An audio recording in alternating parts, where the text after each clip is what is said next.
Donc, tu veux venir au Canada, mais tu ne sais pas quelle méthode choisir.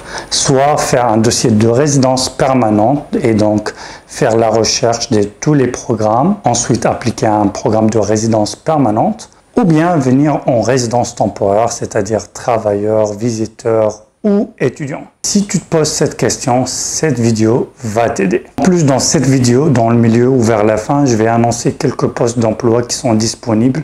Et si vous avez des profils, écrivez-moi en privé. Donc, restez jusqu'à la fin.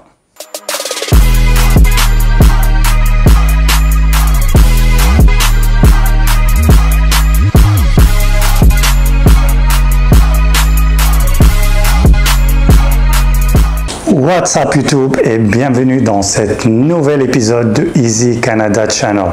Pour tous ceux qui ne me connaissent pas, je suis Zied Sali, consultant certifié en immigration canadienne. Par certifié, je veux dire je suis membre du Conseil des consultants réglementés au Canada. Et dans cette chaîne, je donne des informations sur l'immigration au Canada ainsi que la vie au Canada. Donc n'oubliez pas de vous abonner pour ne pas manquer des actualités. Aussi, je donne la priorité pour répondre aux questions aux abonnés de la chaîne quand ils posent les questions aux commentaires. Si vous voulez me parler en privé, ça sera pour une consultation ou bien pour faire un dossier, pour vous prendre votre dossier en charge si vous voulez pas faire des recherches, éviter des risques d'erreur et vous voulez un représentant légal pour faire le dossier pour vous, contactez-moi en privé. Je laisse mes coordonnées dans la description de la vidéo. Maintenant, revenons au sujet principal. Résidence permanente ou résidence temporaire? L'idéal pour venir au Canada, c'est de venir en résidence permanente. Pourquoi? Parce que si tu viens en résidence permanente, tu as tous les droits d'un Canadien sauf le droit de vote. Croyez-moi, ça va vous faciliter la vie parce que en tant que résident temporaire, c'est-à-dire vous avez le statut d'étranger, vous serez toujours en difficulté cherchant des alternatives pour arriver à la résidence permanente. Donc renouveler de la paperasse, vous avez le risque de retourner à votre pays à chaque moment parce que vous êtes temporaire, vous êtes toujours étranger. Et en plus, devenir un citoyen canadien, le compte commence quand tu deviens un résident permanent. Peux-tu venir en résidence permanente? C'est ça la question. Pour être honnête avec vous, venir en résidence permanente, c'est le choix le plus difficile. Oui, tu as tous ces avantages, mais il y en a des gens qui sont déjà au Canada en résidence temporaire et qui courent après la résidence permanente. Et c'est à ceux-là que Canada va donner l'avantage pour devenir un résident permanent. Donc c'est pour ça, toi, en tant qu'étranger qui vit dans son pays, tu as moins de chances. Généralement, le profil idéal pour venir directement en résidence temporaire, c'est un profil qui a des études élevées, un niveau de langue très bien, de préférence dans les deux langues, au moins un niveau excellent dans une langue et moyen dans une autre, et qu'il soit aussi jeune, de préférence moins que 35 ans ou moins que 30 ans. D'autres alternatives, si tu as un diplôme récent dans les 5 dernières années, et si tu décroches une offre d'emploi, par exemple dans les provinces atlantiques, ou bien si tu es dans l'un des métiers les plus demandés, tu peux tenter ta chance dans le Nouveau-Brunswick. Donc il y en a plusieurs alternatives pour la résidence permanente, mais ça reste quand même l'alternative la plus difficile. Et il faut beaucoup de recherche pour savoir quel programme est le meilleur pour vous, parce que je vois plusieurs qui se lancent, surtout sur Entrée Express, sans étudier, sans analyse, et puis à la fin, ils se rendent compte qu'ils n'y arrivent pas après avoir dépensé beaucoup d'argent et beaucoup d'efforts. Donc ça, c'est concernant la résidence permanente. Malheureusement, moi, j'ai remarqué que la majorité des gens n'y arrivent pas à la résidence permanente s'ils sont à l'étranger avec un profil faible. Et n'oublie pas aussi, il faut avoir un bon budget pour venir en résidence permanente dans la majorité des programmes. Maintenant, si tu n'as pas ni l'argent ni ce profil idéal, l'autre solution, c'est de venir en résidence temporaire. Et là, il y a deux choix, soit de venir en travaillant ou en étudiant.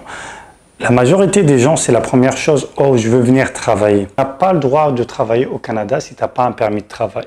Il y a des solutions plus simples pour quelques pays. Généralement, les pays riches, ils ont des alternatives pour obtenir le permis de travail plus facilement. Sinon, tu dois, en majorité des cas, faire la procédure de EIMT. Risque d'être longue et coûteuse. C'est ça le problème pour travailler au Canada. C'est pas facile. L'inconvénient, c'est qu'en majorité des cas, tu seras en permis de travail fermé, ce qui veut dire que tu seras avec l'employeur pendant plusieurs années jusqu'à l'obtention de la résidence permanente, et c'est là que tu vas devenir libre de le quitter ou pas. Ce qui veut dire, c'est que tu vas rester avec un salaire que lui, il choisit pour toi, et ce que les étrangers ne rendent pas compte avant de venir, ils disent « Ok, je veux juste venir », mais en venant, ils vont voir que la vie au Canada est très très chère et qu'avec ce salaire, ils vont galérer. Donc, ils vont attendre jusqu'à la résidence permanente et là, ça peut durer des années. Par exemple, au Québec, ça peut durer 4, 5, 6 ans. Maintenant, la dernière alternative, c'est de venir en tant qu'étudiant. Quelques avantages et quelques inconvénients. L'avantage, tu n'as pas à attendre une offre d'emploi. Tu n'as pas à attendre à avoir un profil excellent comme la résidence permanente. L'inconvénient de 1, c'est qu'il faut un grand budget pour étudier au Canada. Il faut compter aux alentours de 25 à 30 000 $ canadiens en moyenne entre les frais des études et les preuves de fonds. Les preuves de fonds, c'est ton argent qui va rester dans ton compte, mais il faut le prouver.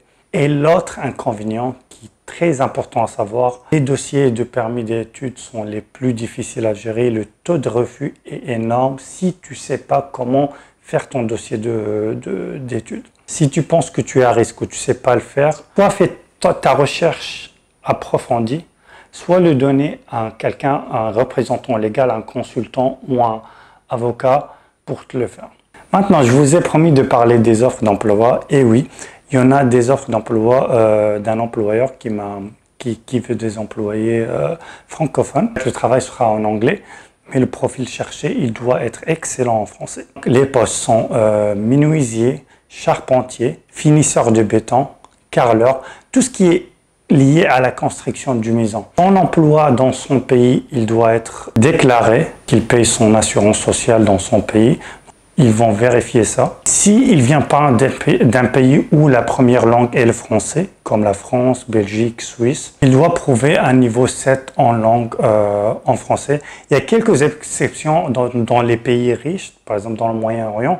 J'ai remarqué que généralement, ils ne demandent pas des tests de français. Et la règle générale, tu dois prouver que tu parles français couramment dans ta vie. Donc, soit tu viens d'un pays où la langue native est français, soit tu le prouves par un test de français. Si tu as ce profil ou tu connais quelqu'un qui a ce profil, me contacter en privé. Comme j'ai dit, je laisse mes coordonnées dans la description de la vidéo. Et je vous vois dans la prochaine épisode.